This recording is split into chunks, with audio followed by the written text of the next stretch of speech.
Hey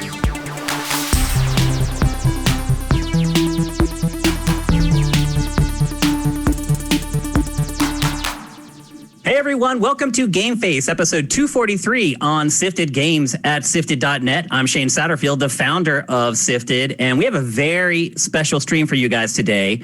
It's actually kind of a two-part stream. We're going to do an episode of GameFace first. However, it is a very short episode of GameFace. We just have 3 topics because we just did a show on Thursday.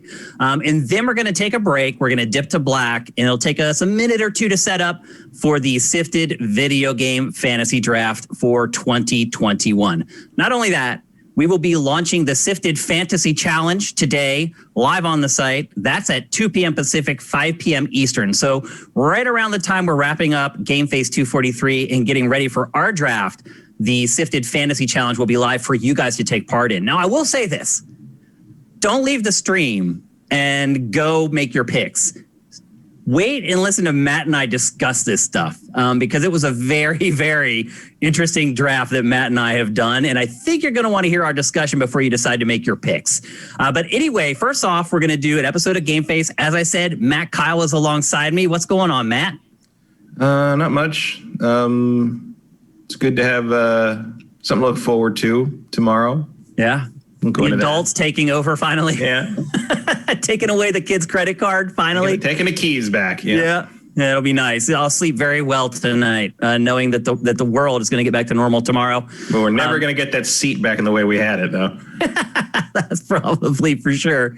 But anyway, as you can tell, I am not running TriCaster today as I did on Thursday. We have Jared in today, thank God, because there is no way I could have ever done the draft while I was working the TriCaster. So we got Jared back in the house today to handle switching duties for us. We got a great episode of GameFace, and I'm really excited about our draft coming up right after. Let's just get straight into the show. We're going to kick things off with, I think, a game that has been on every episode of GameFace for probably the last 2.5 months. And that game is Cyberpunk 2077. It is the game that just keeps on giving.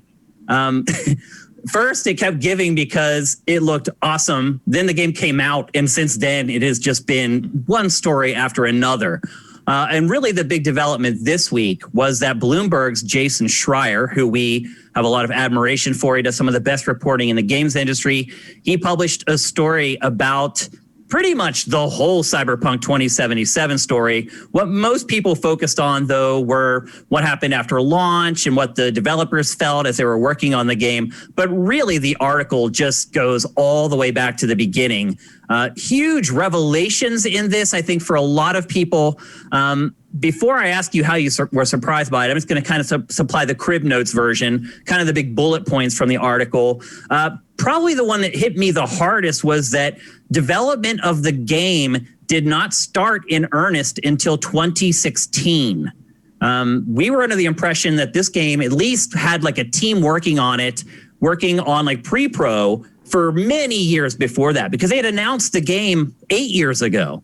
But they put out that trailer and apparently just sat on it and didn't do anything on the game for another couple years. So in some ways, I was like, wow, I feel like I was misled. But then in some other ways, I was like, okay, now that kind of explains why the game was so broken. The other bullet point that really hit me hard was that all the demos for the game were faked, including the demo at E3 2018, which, full in the press. And I think if you go back and look at our discussions on that, Matt, back whenever we saw that demo, we said that it could have been faked. We said that they sat there at a PC and wiggled the mouse, but we did not know 100% for sure if it was real. Well, and also remember, I mean, I wasn't super shocked at the 2016 thing. Because a lot of times I will say stuff that just because we see some trailer or some footage or an announcement does not mean they're actually working on this stuff. Mm-hmm. And, same with GTA, when I sit there and say Last of Us 2 isn't coming out next year, it's coming out 4 years later. And it does. It's because those trailers are just a lot of times done out of house. And there are a couple of major anticipated games that I have learned, in confidence that they aren't real. They're not real games. You mean they're just trailers? They're just trailers to gin up interest, and maybe they'll get made if the response is good enough. But the trailers are there to convince you that something is in the pipeline already. But a lot, especially in the AAA space, a lot of this stuff is driven by marketing more than creativity. We know that, but it's like the extent of the power that the marketing department has over a AAA publisher's direction really can't be overstated. Yeah, I mean, you always follow the money. Anytime stuff happens, and this is just in life, people. Anytime something happens that you just cannot understand why it happened, it's almost always the money. Follow the money. And that's where you'll find where most stuff that's really confusing, why it has happened that way. It almost always comes down to cash. Matt, how do you feel about, and now I will say this. So CD Projekt Red did respond to some of this stuff, and I do want to make sure that I share their opinion, whether I believe it or not. I think it's only editorially prudent to at least share their rebuttal. And the thing that hit me the hardest was really that they had faked the demos of the game. And CD Projekt Red replied saying, well, yeah, they weren't actually like the game that we were playing wasn't a part of the game, but it was a playable demo that we built. And most of the stuff that we showed was ended up in the final game. And in fact, there ended up being more than that in the final game. And I would agree with that last part. Everything that was shown in that 2018 demo, at least most of the stuff I remember, did end up becoming a part of the game. And there were some things that weren't shown in that demo that are a part of it as well. So that part I get. But how do you feel about that, Matt? Do you think from that perspective, it's okay to quote unquote fool the press with a fake demo? I don't think it's okay, but I think it happens more often than we might like to think. Yeah. And as a part of the, it's part of why you see things like the, Puddlegate or the Witcher 3 lighting changes, or like sometimes that is like a legit demo of whatever's in progress, and they end up having to downscale or change stuff just because of the nature of the hardware, what they can optimize. But sometimes I think we are just shown stuff that has no basis in fact in relation to the project that is actually being made to be put on the disc. I feel like something like that probably happened with BioShock Infinite. I feel like the BioShock Infinite 2012 E3 demo was not a real thing. I think I would agree with that. So. Yeah. And I would also argue that is a case where the game did not end up being including and being what that initial demo had shown. There's a lot of different. There's some videos on the YouTube. On the YouTube. Okay. I say that all the time. But there's videos there you can look at where they compare what's in the actual final game and what's in the demo from the E3 demo, and they're different projects. Like they're different game, and some of that might have just been like we know Rod Ferguson came in and like basically whipped everything into shape to get shipped. You got to ship something and got to do it now, and so a lot of that might have been in there and got cut away, and it could have been a legitimate demo of what they were working on at the time. But it always felt to me like that was a lot of wishful thinking in an E3 theater. Yeah. And I think that happens more often than we might think. And maybe that phrase kind of puts things in perspective. E3 theater, because it is theater, like it or not. That's really what E3 is. That doesn't mean that I condone what CD Projekt Red did. And I definitely do not. I do feel like I was misled. I feel like, okay, if they made that decision at first and then they see the response to that game, which was just overwhelmingly positive, maybe then you should step in and be like, hey, just want to really be straight up with you guys. I know you're digging the game, but, this was a slice of the game that we constructed separately from the game. I just want to set, expectations accordingly. I think people would have appreciated that. I don't think people would have been angry about it. I think they'd have been like, thank you for being honest. Maybe more developers should do something like that. So I'm really confused at why, after the response to it was so overwhelmingly positive, that they didn't say something at that point. But it is what it is. They're making a bet. They're just basically saying, like, we're betting we can get this done risk the way reward, we showed it to be, and they didn't. And look, the fact that this is news still shows how often that bet gets made and delivered on. If you win your bet in that situation, we'll never know what happened. We'll never know that there was a disparity there. And I think it seems like, and that seems to be kind of the case with the Sony problem they had with being pulled from the store. It sounds like, once again, that's what they did there, where they provide, the day one patch will fix a bunch of this stuff, even though that's not fixed in the build we submitted for certification. It sounds like that happens relatively often, but usually developers come through on what they say that day one patch will be. In this case, it didn't happen, and that's unusual. Yep. So here we are.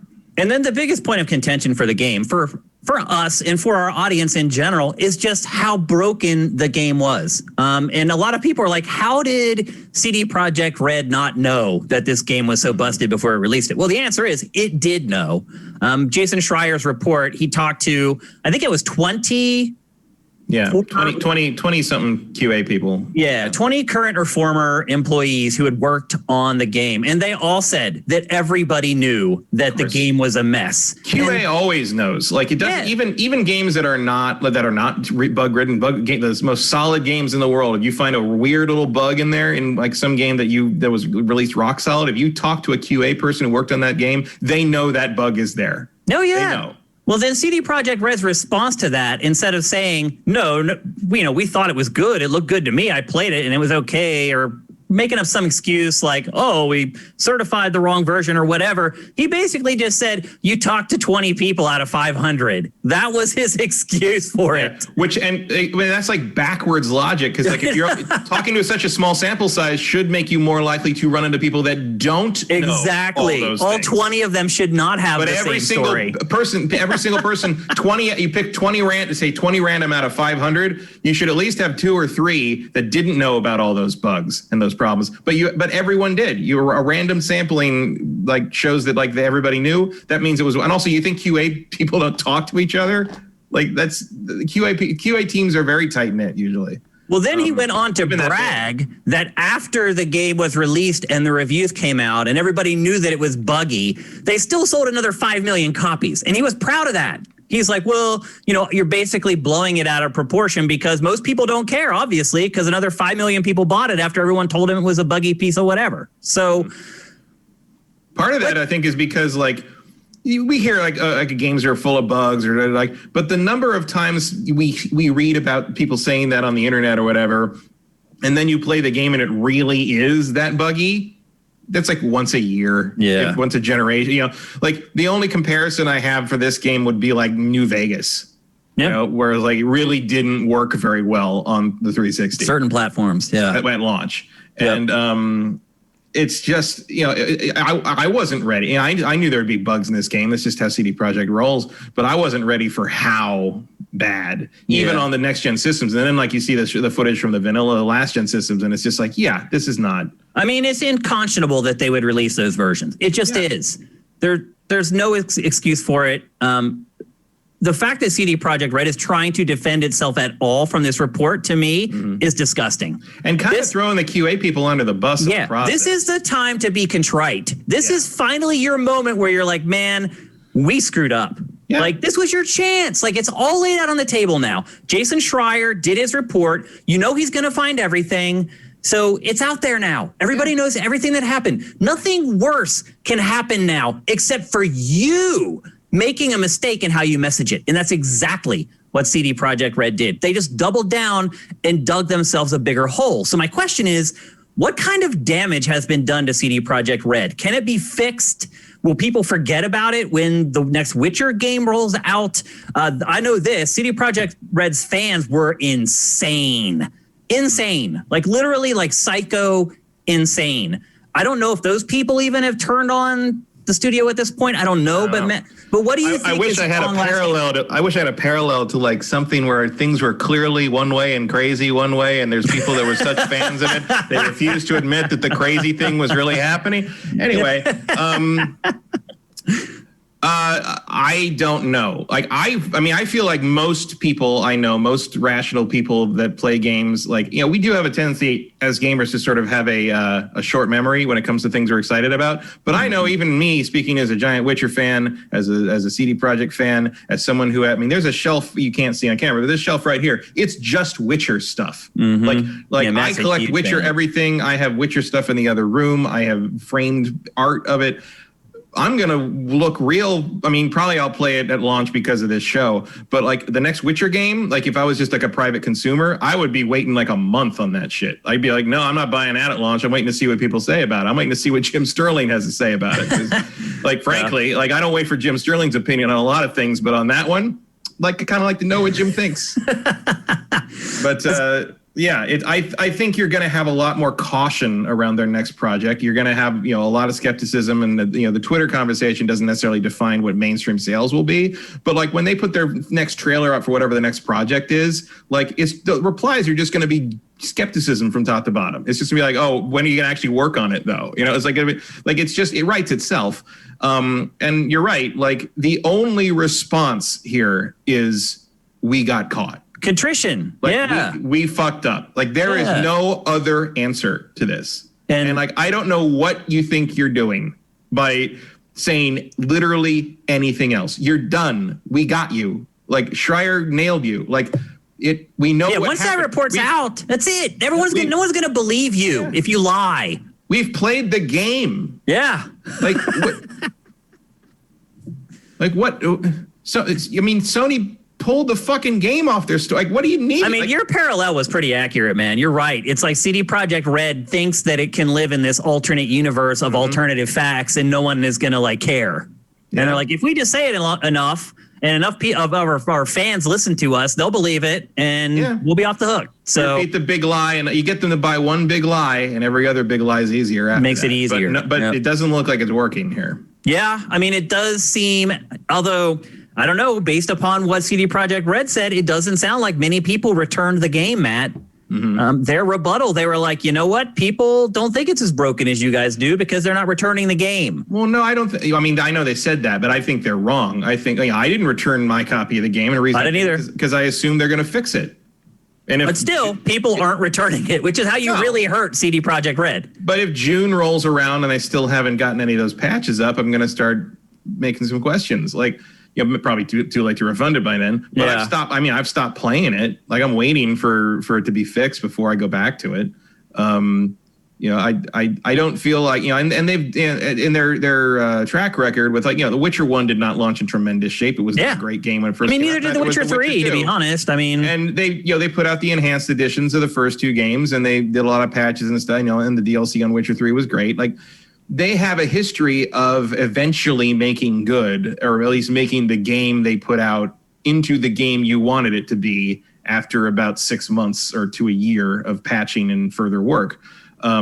So I'm willing to give them that on side. I wish they'd stop. I wish they'd just get it right the first time, of course. And this is the worst they've ever done. Mm-hmm. But I will give them, kind of the slight benefit of the doubt in the sense that they've done it before. And I will wait and see if, Cyberpunk Enhanced Edition is something worth playing. And if not, I will be much more careful with my money with them in the future. But like we said last week, that only happens about once every 5 years. So, what you don't really need to worry. It's not like you're talking about like a major publisher really in terms of like output. The other thing I think they need to do is they need to give the DLC away for free.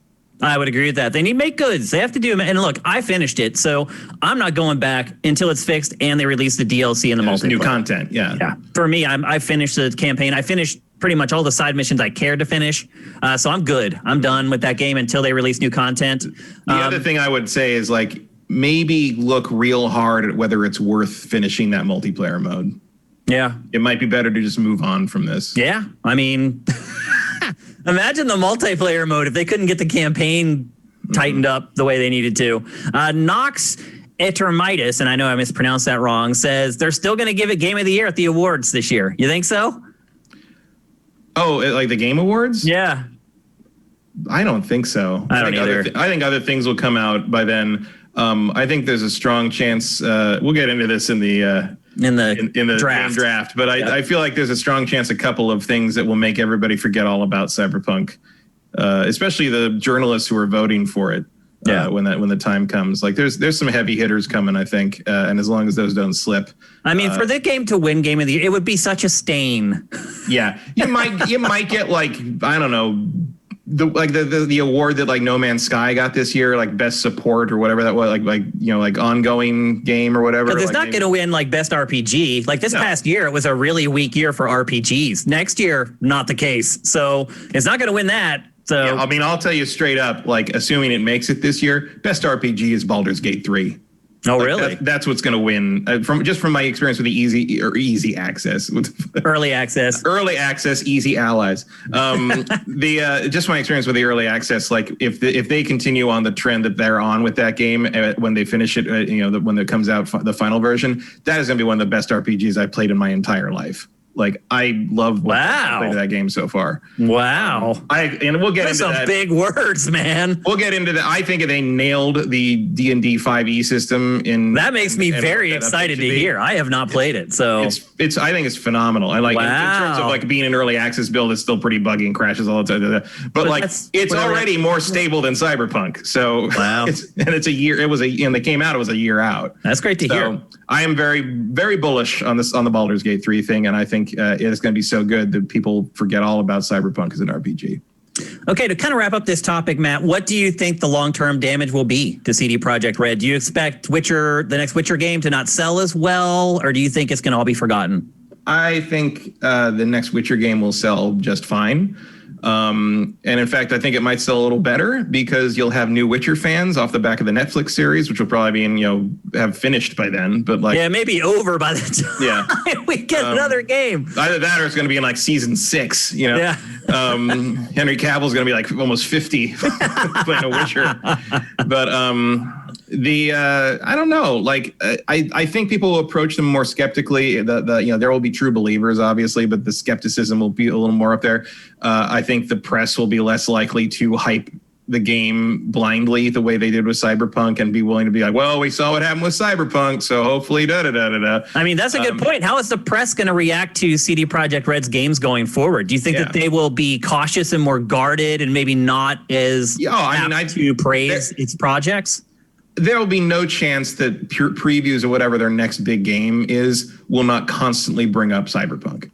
As like, we saw what happened here. It took them for however long to get that into shape. So we wonder what this is going to look like when it comes out. Don't you feel like we're going to be hearing that forever about every game? I mean, it's always going to be pointed to now. Well, remember Cyberpunk, don't get too excited. I think it will mainly be in relation to games that seem very ambitious and sort of like a dream game. Like, I don't think anyone's going to say that about the next Assassin's Creed. Like, we know. Unless it becomes crazy revolutionary. Unless it's like some kind of weird, crazy, we rebooted the whole idea again. I don't think that's going to happen. I think you're going to see like anything that has like massive like ambition and sort of like, it's a dream game. Like, I think as like Beyond Good and Evil 2 moves forward, you might just take another Ubisoft example. Like, you might see like previews of that be like, this looks like an amazing like thing. We've never played anything like it before, but we also thought that about Cyberpunk and look what happened. But like, like known quantities, not so much. Like, I don't think like Breath of the Wild 2 is going to get a lot of skepticism on it. It's like we know what that's about. I think the really ambitious, like pie in the sky stuff is going to have to be approached with a little more jaundiced eye from here on out. And maybe we could start applying the same logic we're applying to Cyberpunk to Star Citizen. Anyone?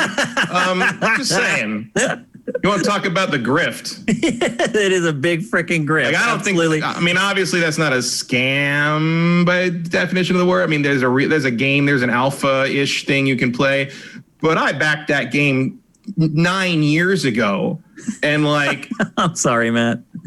Where's Squadron 42? Like, I just wanted another. They just said that it's not coming out for like ever. Years. They're like, Squadron 42 is nowhere close to being done. There's people No, of course not. There's people on that Reddit that are still trying to make excuses for why it didn't hit alpha last fall. And I'm like, it's not going to hit alpha until 2023. People, if we ever get it all. Most of the people that shot motion capture for that game are going to be dead by the time it comes out. It's true. Yeah, like Cinetike makes a good point in the chat. He says that the press also wants views, and people were eating up Cyberpunk preview content like hotcakes. So he is right. I mean, the press is a little bit culpable in this. I try to look at how I reported on it and see if I was guilty of it as well. I didn't report on it to like get viewers or anything like that. I really was impressed with the game. Yeah, you were impressed by the demo, but like, I mean, you can still get the clicks and bring up the idea that there was a problem with the previous game they made, and in fact, that'd probably get you more clicks as a controversy. True. And I don't think I don't think the press knew what was going on behind the scenes here. to any large. Oh, no. I mean, the other thing is that they're in Poland. So I don't know any journalists that kind of have like sources at CD Projekt Red. Not English speaking, as far as I know. And that was another point of contention. They were saying that, some of the developers were speaking Polish around the studio, and it made other people who didn't speak Polish think that they were talking behind their backs. That seemed a little bit maybe flimsy. It's like, if I speak English and I'm working in an office and there's not a big group of people there, I'm going to speak English probably with the other people who speak English. So I can understand why employees might feel a little uncomfortable about it, but that's one of those things where it's like, I think he dedicated too much time in the article to something that maybe wasn't quite as important. Also, like, make friends with some Polish people. And and learn how to speak Polish. Or just have them translate for you.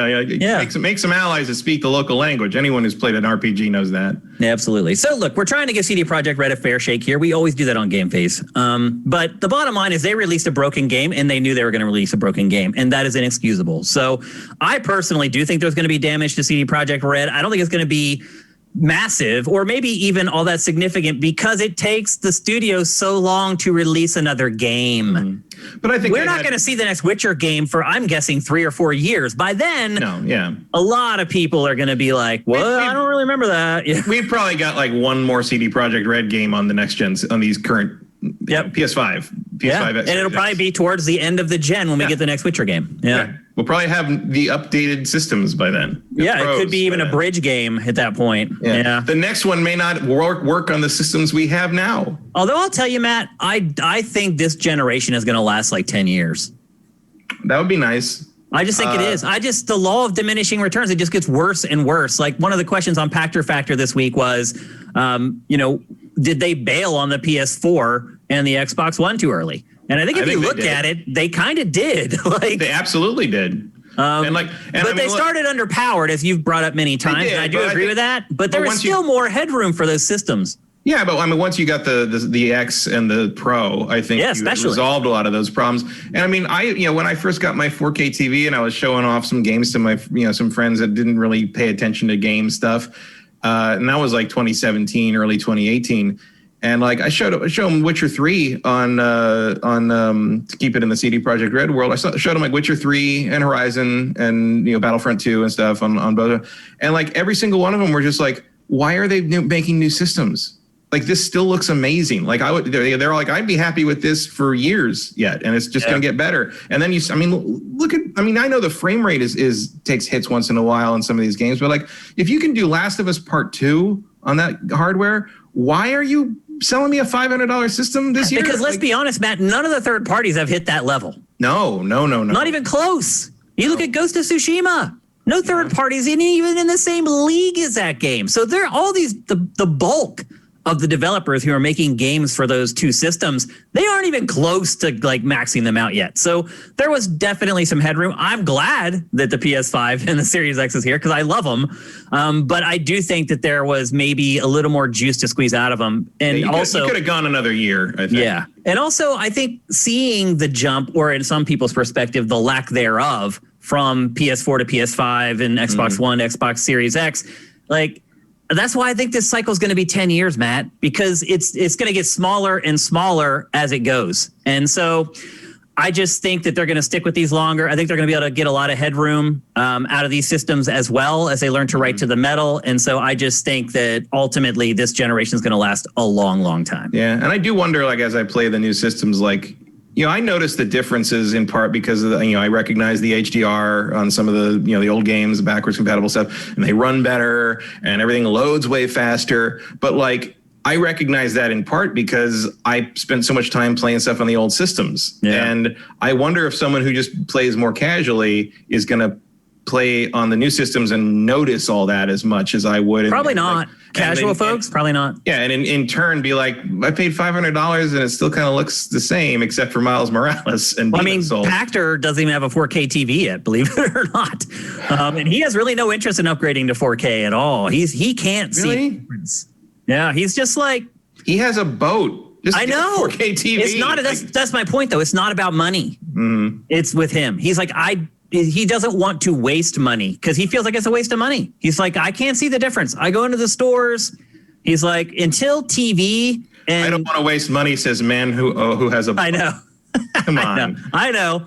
But he's saying like, until content is in 4K. And I do agree with this. Like the bulk of the time I spend using my new 4K TV, I can't tell the difference between it and my plasma TV because everything's at 1080p. I mean, I can tell the difference because HDR. Like the resolution is not as important to me. Like, but again, the broadcast has to have that. And 1080p doesn't have HDR. Like the broadcast don't have HDR. The broadcast, I mean, you can apply HDR to anything. Yeah. But my monitor for my gaming PC is 1440p, and I don't sit here and wish that I had 4K instead of 2K. I wish I had HDR. Yeah. You know, that's a more important upgrade to me. Yeah. So Pachter, he doesn't care. He's like, once like football games and everything's in 4K TV, basically is broadcast in 4K, that's when he's going to get one. So, I hope he gets to see that day, because that I don't know how long that's an overhaul of everything, broadcast standards, infrastructure. Yeah. It's why game trailers was producing HD content for almost 2 years before MTV went HD. In fact, when MTV was finally ready to broadcast in HD, they came to us to ask us about the cameras they should buy, all the SAN equipment that they should get, like the networking stuff that they needed for their edit. We designed all that for MTV. Even when we went HD, we never got the game capture up to that standard. It was always either 720 or 1080i upscaled. Yeah, well, back then, I mean, GT was 720p too, but that's but it was just no way to do that. It was too expensive to upgrade, and like you were lucky if the station was 720p back then. Well, back then we had to haul around like these scan converters that weighed like 60 pounds. It was like a whole wheeled suitcase thing. Yep, we had a kit that we put together that we would take out on the road. We take a camera guy with us. He'd have to lug that thing around like Germany. Everything, but it was like wiring up a bomb. It was ridiculous. You had to explain it to the TSA every time, like what it was. Because they're like, "What is this thing?" Like it looked like a bomb. Yeah, it was very. It was because everyone had to slap it their own together. There was no like off the shelf solution to that. You had to kind of come up with it. Yeah. To this, I mean, I am partly like every time I like pull out my Elgato for something, like I'm partly like amazed and partly angry at it. You know, where the fuck were you in 2011? It would have changed your life. It absolutely would have changed your life. Just throw it in a bag, and then we're off to Texas, where we're going for our segment. It was like no, because that is one thing I'm proud of working in this industry is that we lead the way. We led the way with 4K too. Like I guarantee you, if I were still at MTV right now, they would be coming to us asking us how to work with 4K. We are the pioneers. Streaming, Twitch. It's so funny now how everybody just knows what Twitch is. Like all my buddies DJ on Twitch. They're like, oh, this new thing called Twitch. I'm like, bro, I've been on Twitch for like 8 years. Like, but everyone we were doing Twitch stuff in 2009. Yeah. When it was Justin TV. When it was Justin.tv. Yeah. So look, we drive it. We are driving media adoption. We're the reason. Gaming is the reason people get 4K TVs. It's not to watch sports because you can't watch it in 4K. So I'm proud of that. I'm proud that we drive media forward. I think ultimately, again, gaming will drive broadcast forward. But you're right, Matt. It's going to be a long time because they have to replace everything.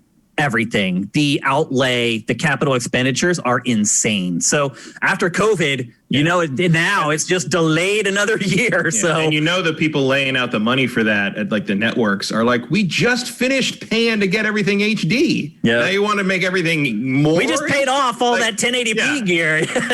It's true. But that's the nature of the beast. You got to keep moving. And gaming and the stuff that we do, we're nimble enough that we can do it. But when you're talking about the Titanic trying to turn that massive ship, it's not as easy. So anyway, we should move on because we do need to get through this episode pretty quickly before we get to our draft. Next up, we're going to talk about PlayStation exclusive properties that we had feared may be going away, but maybe not so fast. So this week, Sony San Diego, and you guys probably mostly know Sony San Diego for doing the MLB franchise, and it has done an amazing job on that baseball simulation franchise for PlayStation across the years. And people are kind of wondering, Sony has been expanding some of its studios, picking some up here and there. Everyone was wondering what's going to happen with Sony San Diego. Well, this week, Sony San Diego announced that it was going to basically pivot and it was going to start working on PlayStation properties that are not its own, meaning non-MLB properties. And that happened to just coincide with some mentions about Uncharted, the next Uncharted possibly being developed there. And then the very next day, Killzone, there was kind of this press release that went out basically saying, Guerrilla saying, all right, we're done with Killzone. We're moving on. We've got Horizon, these other projects that we're working on, basically saying Killzone's dead unless somebody picks up the mantle. And so the original rumor is that Sony San Diego is going to work on Uncharted 5. Matt, how do you feel about this? It feels very similar to Playground Games working on Fable. It's a studio that doesn't have a ton of experience working in the genre, but the studio is pretty skilled. Where do you come in on this? Well, look, I don't think I've made a huge secret of the fact that I think Uncharted is basically a lost cause after Amy Hennig left the company. Yeah. She was that series and those characters, and I don't think Uncharted 4 pulled it off at all. I did like Lost Legacy, but that was mostly dealing with different characters. I think the story of Nathan Drake is over for me. Like, I'm sure they will if Uncharted 5 comes out, I'm sure it will be about Nathan Drake, but you're not interested in that. I don't know if I care. To me, that story only went through Uncharted 1 through 3, and 4 was a lost cause to me. And I would play more Lost Legacy style stuff because I thought I like Chloe, and I thought they nailed that. That was a different writer. It was smart. Yeah. That wasn't Druckmann. That was a different writer. Yep. If they bring him down to San Diego, I'll pay attention. But which they may. I'll need to see what they do. In the same way that I was sort of skeptical about Sly 4, because Sly 4 was not made by Sucker Punch. It was made by... It was... I can't remember the name. It begins with a G. It's not I bet you someone in chat will tell us. It's not Gaikai. It's like some weird... if I remember right, it sounds like Japanese name or something sort of. But that's PlayStation Now, I think is what you're thinking of. Gaikai is the streaming service they bought. But I can't remember the name of the developer for Sly 4. I can't either. They did okay. It was not amazing. You look at Gears, Judgment, stuff like that. It's always it's not so bad that it offends you, but it's also not really the next proper entry in the franchise lineage. Yeah, it's sort of like an Agents of S.H.I.E.L.D. thing. Yeah. It's like, that's disposable, but it's nice if you want it. It's kind of like... It's like I can go back in that world again if I want. Yeah, it's about all I'll give it, Mm-hmm. So maybe in terms of the Killzone rumors, I could not possibly care less about what happens to Killzone. So sure, I get, Sony doesn't really have a strong first-person shooter. So it doesn't. It warrants exploring, but I never felt like Killzone ever found its feet. I would argue that, to me, the better game for Sony San Diego to work on would be Killzone, because first-person shooters are much easier to build than a sprawling action adventure with an open world or an action RPG where you're dealing with all those systems that are running under the hood. I would have more confidence in them working on a first-person shooter. Well, and also maybe more importantly, in comparison, Killzone's story is going to be a lot lighter lifting. You're not going to judge Killzone too hard by its narrative. Yeah, it's plot, it's voice acting, it's writing, all that stuff. Yeah, far more important in a new Uncharted game. I would agree with you that I feel like I'm kind of over Nathan, but also guaranteed that Nathan will be the star of the game, because I don't think most people agree with us, Matt. I think most people love Nathan Drake. Yeah, I don't think a lot of people make the distinction between 1, 2, and 3 and 4 that I do. Mm-hmm. To me, it's 4 sticks out like a sore thumb as being a very different take on the characters, and I don't like it very much. Also, with the movie coming out, I would think that it's going to whatever they make is going to be like the young Nathan Drake Chronicles kind of thing. You're gonna recenter it on the Tom Holland version of the character and sort of go from there. Let's talk about Killzone now, Matt. You just said you don't give a crap. Right now, we're seeing the crazy E3 2005 fake. Here's the first fake demo, actually. Here's the most notorious fake demo in the history of video games. I can't see the monitor anymore. Oh, okay. So this one is legitimately fake. That was a literal bullshot. Yeah, it was never, ever a part of the game. And the game that came out looks nothing like this, plays nothing like, which is a shame, because the reason this got so much hype was because it looks freaking awesome. Amazing. It still looks amazing. I'm watching it right now. It still looks better than almost anything we have. Again, that's another part of that same lesson. These companies are not your friends and they want your money. Like every we say it all the time. Yeah. Every single piece of media that gets put out on these things, you have got to look at them with a skeptical eye every single time, and that goes for any product someone's trying to sell you. Believe me. Like I go through that with a toy world too. You know, this is the new third party Transformers figures. And it comes out, it's like the fucking leg doesn't work right. Who didn't do that? You always have to pay attention, and you never can assume. Some companies are more trustworthy than others, but like they've all done that shit. Killzone was a long time ago, so everyone's kind of forgotten about it. But like, that was amazing at the time. Oh, it blew my freaking doors off. Like it did. No, and everybody walked out of there being like, there's no way that's real. Literally, this wasn't like. But Sony said it was. Yeah, but people did not get fooled by the Killzone demo the way that, quote unquote, they got fooled by the Cyberpunk demo. The people who were there didn't. The people on the internet, like you had the true believers were going to, tout that was real the whole time until it wasn't. Yeah, I hounded Phil Harrison about those fake trailers for months after that. Yeah. It just so happened that like I ended up running into him at like 3 events in a row, and we got interviews with him every time, and I just laid into him and put him on the spot, and he stood there and lied. He stood there and lied. He even said that the MotorStorm trailer was real, and he's like, "Look at the game. We're showing the game." I'm like, "It looks nothing like that, Phil." I'm like, "Where's the mud on the windshield?" He's like, "Oh, well, we didn't have everything in there." I'm like, yeah, whatever, dude. Like, it was just madness. I was like, am I living in some alternate universe where facts don't matter anymore? It was a precursor. A lot of those early, like I said about Harry Potter too, like a lot of those early things are just proof of concept, and they try to match them. Yeah.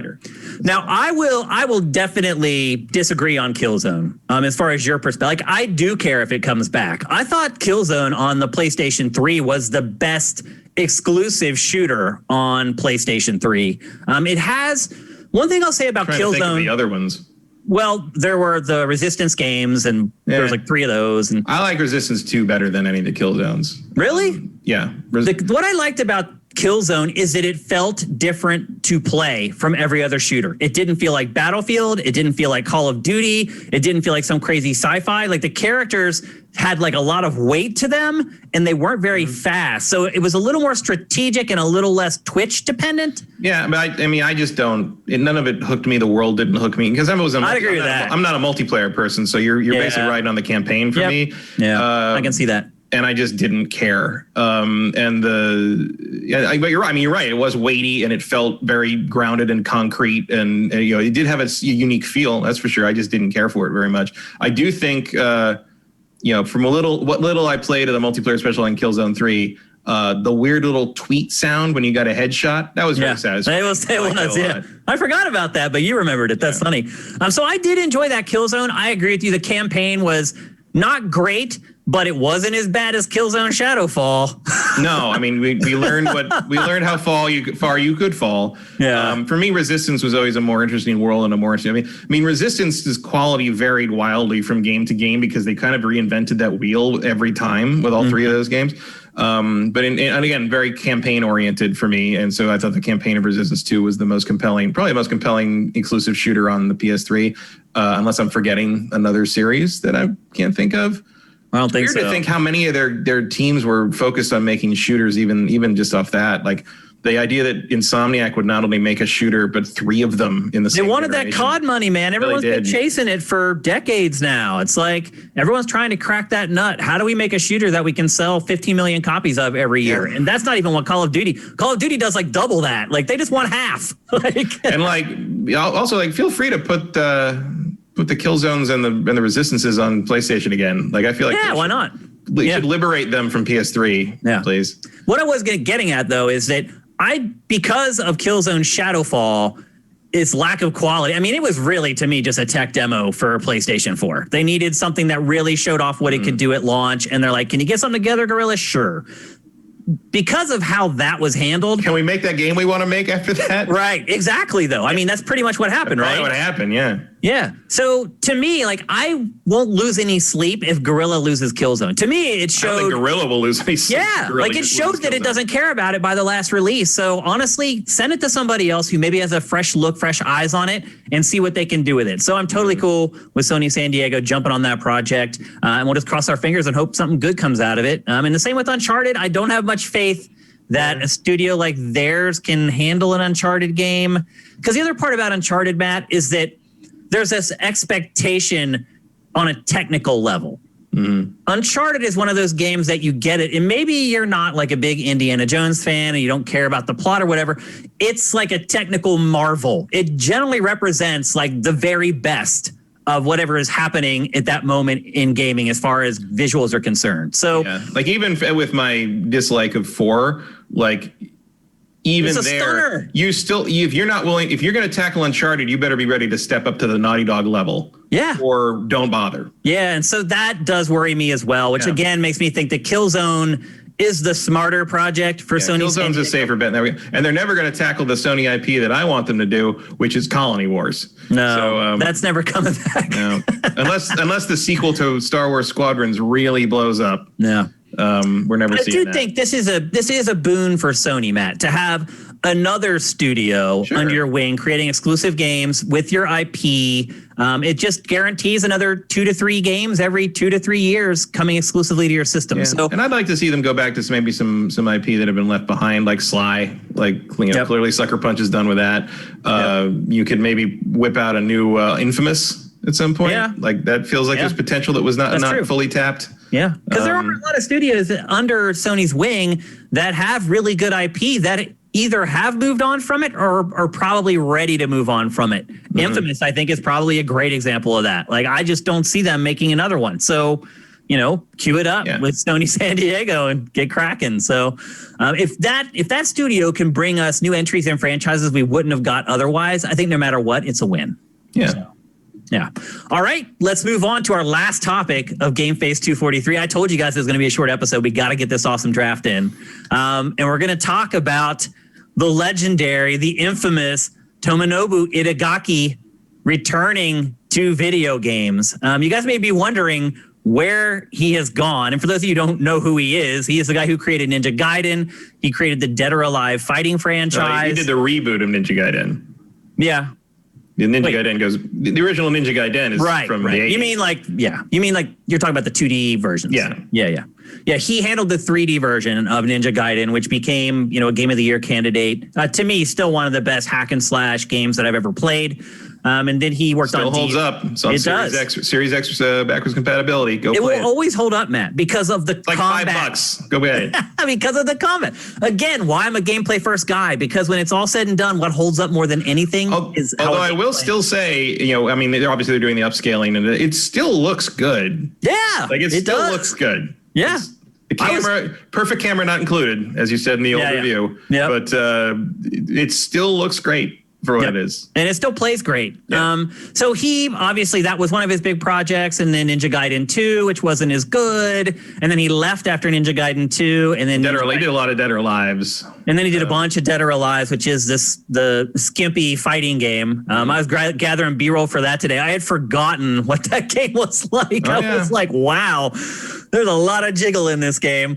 So anyway, after Ninja Gaiden 2, he left Koei Tecmo, and he started his own studio called Valhalla, and only released one game, and just by the skin of his teeth. It was a game called Devil's Third. It ended up being sent around to like 4 different publishers before it ever came out. It was supposed to be one of the last games THQ was going to publish before it folded, but he did finally release it as a Wii U exclusive. I had to get one of my friends in Canada to get me a copy of that because I knew that was going to be one of those Wii U games. It wasn't very good, but they didn't make a lot of them. Yep. It was going to be a collector's item, so I couldn't find it. It was sold out everywhere. So I think we told people on GameFace to go buy it and never open it. Yeah, absolutely. And that's what I did. And I have it too, unopened. Yeah, and maybe someday it's worth a lot of money, but maybe. Probably not. It's not probably not, but because it's really bad. At some point, the worm turns, and the Nintendo collectors decide that it's time to get every Wii U game ever made, and then that's how the value skyrockets. That's true. That's absolutely true. So that whole debacle with Devil's Third basically broke him in some ways. He left game development and has been teaching for the last 4 years. Matt, could you imagine having Itagaki as a teacher? I wonder if he wore the sunglasses in the classroom. I think he definitely wore the sunglasses. He hates being seen without his glasses, FYI. That's why he always wears them. He's like self-conscious about his eyes for some reason. I don't know why. But I mean, he has have kind of like squinty eyes. Like I've seen him without the glasses on, but like it's not like bad. I mean, I think he just has very specific standards of how he looks, and he's got a brand to protect. And well, when we shot the doc with him, one of the ground rules was you can't show me without my glasses on. I mean, because I've seen him like take his glasses off, like up there. You've been drinking all night in between interviews, or no, like if you're out at night, like I've been at like bars with them and like Mizuguchi and all those guys, and at some point he will take the glasses off and like rub his eye or something. Yeah. And he looks completely normal. He does. Yeah. I don't know why he's so self-conscious about it. So, but anyway, he disappeared for 4 years. And so the other day I'm on Facebook, and I'm friends with him on Facebook because we've known each other for a long time. And he was like saying, I can't figure out how to use Facebook. They removed the notes. He's like, I have something important that I got to say to you guys. And then the next day, the story broke that he is coming back to game development, and he is starting his own studio called Itagaki Studios. Finally, he just decided to name it after himself. I don't know what took him so long. And he is, I would say, Matt, he is fishing for Phil Spencer right now. His quotes in his announcement basically were, and then someone did an interview with him afterwards, and he said, they asked him, like, do you want to make Xbox exclusive games again? And he was basically like, hell yeah, I'm all over it. They should call me. I can get a team together. I can pitch. Somebody wants to get bought. Yeah, I mean, he may want to get bought. He has tons of money, dude. Like, I don't think that he really is driven by money. The stability of being a Microsoft. I just think it's more. I just really with him, Matt. I just think it's ego. Like But even an ego wants to cash out eventually. I mean, you wouldn't get bought until you've made a game or two and proven that the studio can do it. And he does have a massive ego. But right now you're looking at Devil's Third, the last game that he created. And I'll say this, Matt, when I was watching this earlier today, gathering B-roll for the show, I was like, this game kind of gives me a Cyberpunk 2077 vibe. I was like, maybe he was way ahead of himself here as far as like the tone and the setting of the game, but it's just a very, very weird game. There's really no other way to describe it. It's like a third-person shooter that has like multiplayer elements, but like it's really a melee game, and the melee it feels weird and disconnected, which is odd because it's an Itagaki game. So anyway, that's his last project. It's from several years ago. Matt, if you're Phil Spencer or anyone in a position of power who could make Itagaki's dreams come true, would you do it? I'd want to see a demo first. Like a demo, or would you want to see like a spec sheet of a game that he's working on? I'd want to see tangible something. He would have to have a team together already that has built something for you to see. Yes, you would have to show me something playable. If I was in Phil's position, I would want to see and get my hands on something playable and see what they've got, because he can't make Ninja Gaiden again because he doesn't have that IP. Yeah. So you got to come up with something unique. You come up with something that plays his strengths, but is something new, and it's got to be something that isn't too weird to sell mainstream. So yeah, I would be relatively cautious if I were Phil. And I like a lot of the games he's made. He defined a whole genre, I think, for multiple generations at this point. Like, you don't get stuff like the later Devil May Cries and Bayonetta and all that without him doing Ninja Gaiden and showing everybody how it's done. Yeah, I mean, you probably don't get games like Ghost of Tsushima either. That really trickles down a long, long ways. So look, I'm not denying that he was influential, and he at one time made amazing games, and I agree with you, Matt. There is no way I would give Itagaki money unless he already had a team together. I would never, ever give him a big chunk of money and say, okay, go build your team and make this game. No way.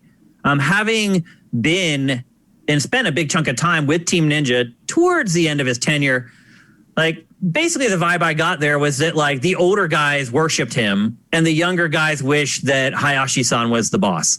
And they were very flattering of him in interviews and stuff like that. But when we weren't on camera, and I just saw how they interacted with him and how he interacted with them, like they seemed to be a little scared of him, to be honest with you. And so Phil Spencer knows that better than I do. I guarantee it. And the rest of the industry knows that as well. So I think he's going to have tough sledding trying to get any sort of a project off the ground, despite what he's done in the past.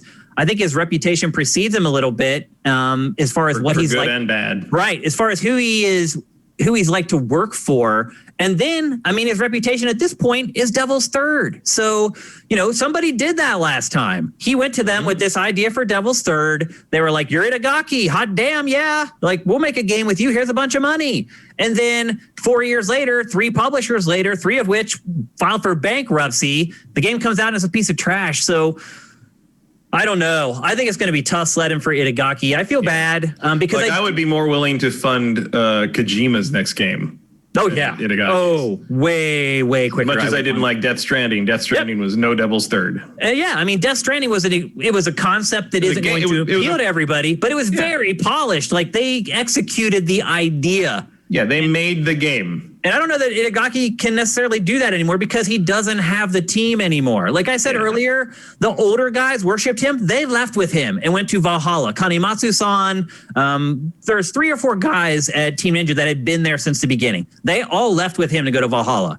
And all that was left was all the junior developers and Hayashi-san. And then they went on to, partner with Nintendo and do a bunch of great stuff. I think Team Ninja certainly hasn't fallen since Itagaki left. No, I mean, they faltered a little bit in the way, Ninja Gaiden 3 was not. Yeah, that's true. Razor's Edge was not great. But their redo of it on the Wii U was pretty good. Yeah. They patched it up pretty well. They did. And then their subsequent thing, they did a pretty good Dead or Alive, Dead or Alive 5. It's very, it's all microtransaction driven, but it's a good game for what it is. It's a good entry in the series. It's better than 4, I think. I mean, Team Ninja. Well, we won't blame them for Metroid. But you might be able to. I mean, we don't know. Metroid. I think they made Metroid under orders of Yeah, I think that was Nintendo's idea that they executed. I think they were literally just doing what they were told on that one. And at that point, I think they needed the money, to be perfectly honest with you. Probably true. I mean, because Ninja Gaiden 3 tanked and Sigma didn't do great. Ninja Gaiden 2 didn't even do that great because it wasn't that great. So they had been on a tough streak there for a while, and it was kind of Nintendo to the rescue. And I think they've done a good job working with Nintendo. Obviously, the Muso stuff that they've done with them has been awesome. So I think it's worked out for both sides. And probably hasn't worked out for Itagaki in the end, but he also was the one making all the money for years and years and years, and he doesn't need to make it anymore. So I'm happy to hear that he's trying to come back to the industry. I do think he has something valuable to give to the industry still, and I do think he can still be innovative if he has the right team. But if I'm the one holding the checkbook and I'm the one who has to pull the trigger on it, no effing way. There's no way I would do it unless he, like you said, showed me a playable demo that I could play of what they're working on, and I was impressed with it. So whether he can do that or not, maybe he will dig into his chest of money and he'll self-fund some guys to work on something with him for a while and create that demo. I think it's highly doubtful. I think really what Mori's looking for is a handout. Somewhat. I mean, the last thing he directed was, was 5 years ago. It was he hasn't done anything in half a decade except he was on that Samurai Jack game. Right. Yeah. He was credited as Combat something or other. No, it was Supreme Advisor. Oh. That's what he was credited as. Oh. So. I will say this, the combat in that game wasn't bad.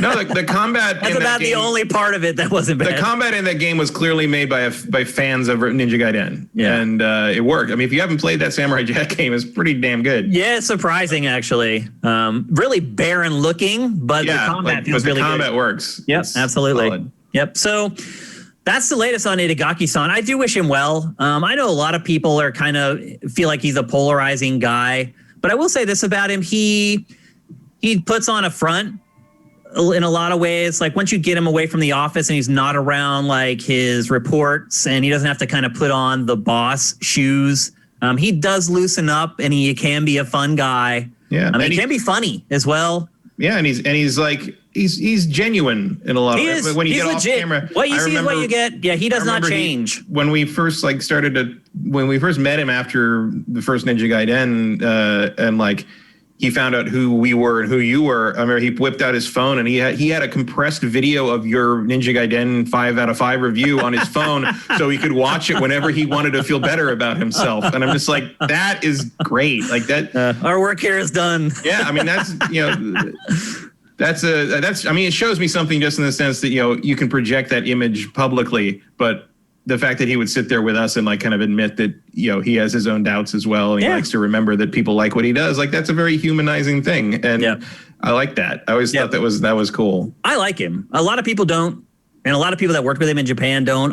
You can just tell. Sure. I mean, I do feel like he probably has a temper behind closed doors. And that's probably how he gets his projects done, though. I mean, it's not the best management style, that's for sure. But I feel like it results sometimes. I'd also feel like if you work with him, you probably have to listen to Aerosmith coming out of that office a lot. That can grate on you. But But I don't want to miss a thing that he makes. So anyway, there you go. That's Tomonobu Itagaki, his future, as it may or may not be. I tend to think that this may come and go. We may never hear anything from him unless he decides to invest his own money to make it happen. So, and he could.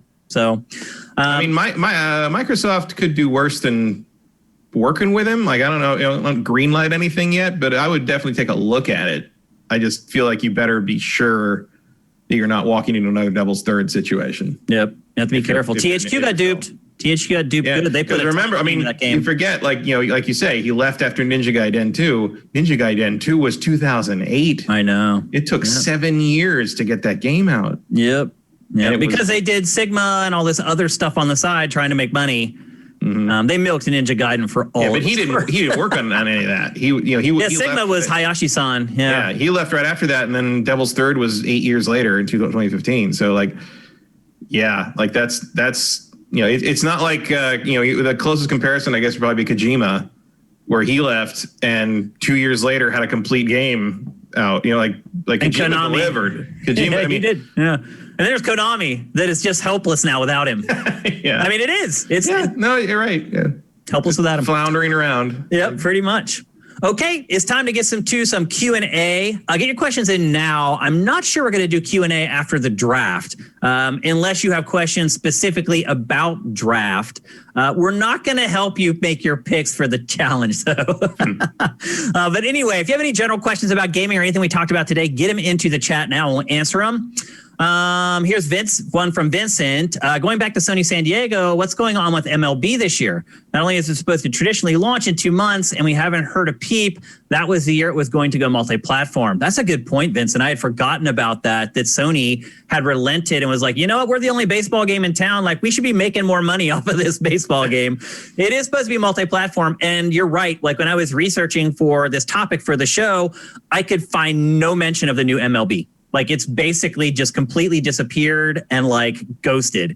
I can't find any information on a release date or anything like that other than the stories that it was going to be multi-platform. So, man, I mean, I'll be honest with you. If you feel confident that that studio could make a good Uncharted or could make, you know, a good Killzone, I might pull them off of MLB. I'm just being honest. I get it. You're saying it would go multi-platform this year, and that would mean better sales, more sales. I do understand that. But I still think that if you made a really good Uncharted game, you would sell more copies of that just to PlayStation 5 owners than you would sell copies of MLB across all platforms. So I don't know. I don't think that they would cancel it because that is a studio. That's what it built its name on, that studio, the MLB franchise. So I don't think that it's like canceled it. But it is strange. Normally it would be coming out here in a couple months and we haven't heard anything about it. So I wish I had more information for you, Vincent, but unfortunately I do not. Anything to add to that, Matt?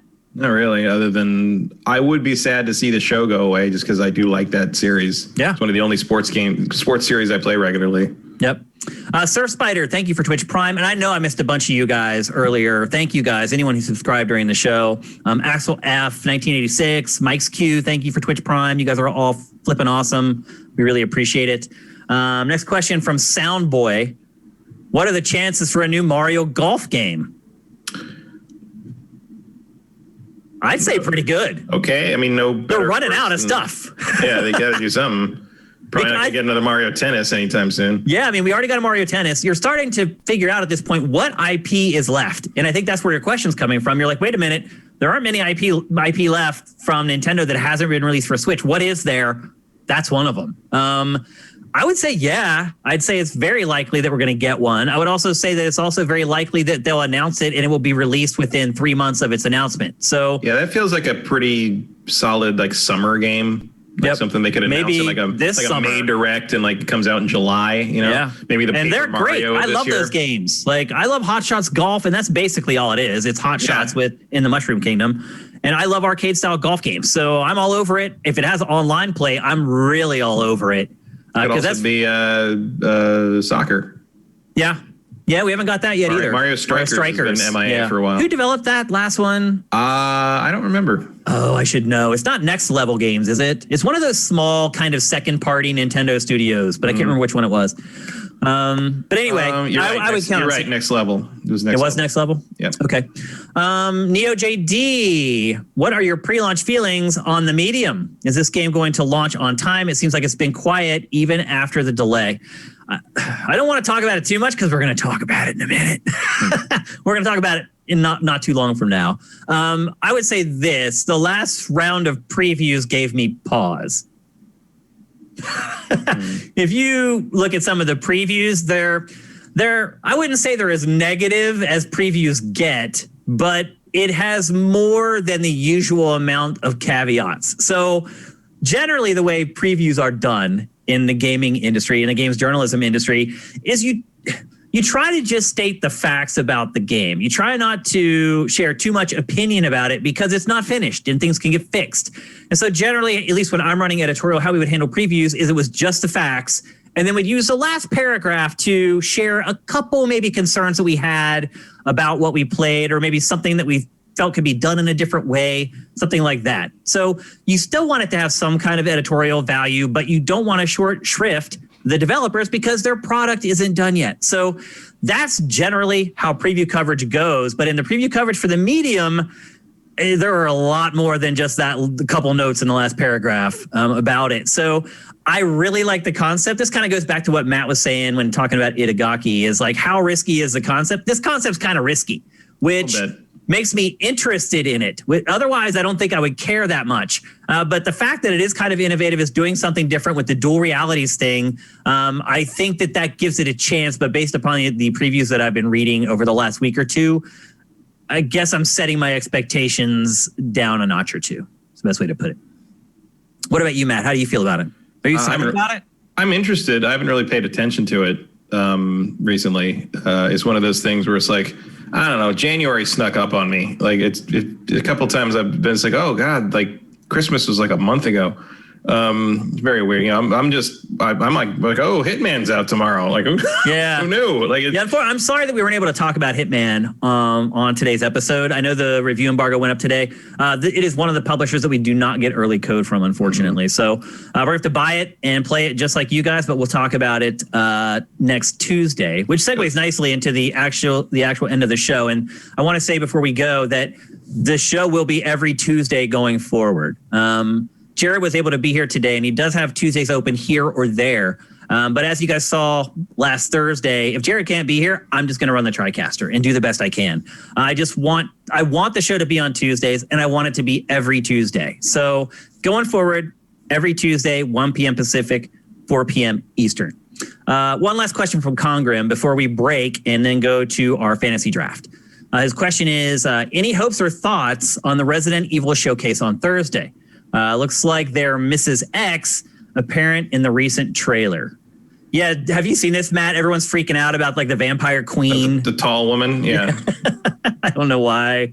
It's like I look at him like, why? Why do you guys? There's a Twitter thirst for the tall lady. Apparently, it's a big deal. I don't get it for whatever reason. But I don't know, but Capcom knows. They've been playing it up on the official Twitter, and I mean, it's been a long time since we had a breakout Resident Evil character. It's true. I think it's good for them. Like, I mean, I'll just say this: I'm really excited for Resident Evil Village. I liked the direction that Resident Evil 7 went in. I liked that it was going more towards like the settings that we saw in like Resident Evil 4 instead of just being in an urban environment with a mansion plopped down somewhere. I liked the type of horror that they went with in Resident Evil 7 as opposed to kind of the jump scary stuff that's in the more mansion-driven stuff. So I'm really excited for it. It really sucks that we can't show you guys the game. Capcom gives us strikes every time we show footage of Resident Evil Village. So we can't show it to you. It's really stupid. No one can know about Resident Evil Village. It's really absurd, man. It's so absurd. You know what? Capcom just put out a new like YouTube / social media policy as well. And still, like, I was like, okay, I click it. I'm like, finally, they're going to be like, and you can use our trailers now to promote our games for free for us. Nope. They didn't change. So we still can't run footage of that. We still can't run footage of like any Devil May Cry stuff. Monster Hunter, we have to capture our own footage or otherwise we can't show that. It's really insane. But anyway, that's it for GameFace episode 243. You guys can't tell because I'm sitting here a little low, but I'm rocking one of our new shirts today. We are running low on the sizes on the fringes. So if you want one, head to sifted.net/store. If you're a small, you're a medium, you're a XXL or a XXL, you're literally going to race somebody to the store to get one. We also have an awesome sticker pack full of 6 vinyl stickers you can buy for $8. It's a great way to support us if you want to and get something in return other than our awesome content. As I said, stick around here on the stream. We're gonna dip to black for a couple minutes. We got to get kind of our production ducks in a row to set up for our fantasy draft. But after a couple minutes, we'll be back. So maybe get a drink, hit the bathroom or whatever. I'm guessing it'll be 3 to 5 minutes until we're ready to go for the fantasy draft. But anyway, look, if you want to find me on Twitter, I'm at Denfire. If you want to find Sifted on Twitter, which you should, especially if you're watching this on YouTube or if you're listening to it on one of the 6 like podcast services GameFace is on, you should follow at Sifted Games. That way you'll know when we're going live on Twitch. That way you'll know everything that's going on with the site when we release new products in our store for merch and things like that. And then you can find Matt on Twitter at mkyle. So on behalf of Jared, who I am very thankful is back for this episode, and Matt, I'm Shane. GameFace is up and out.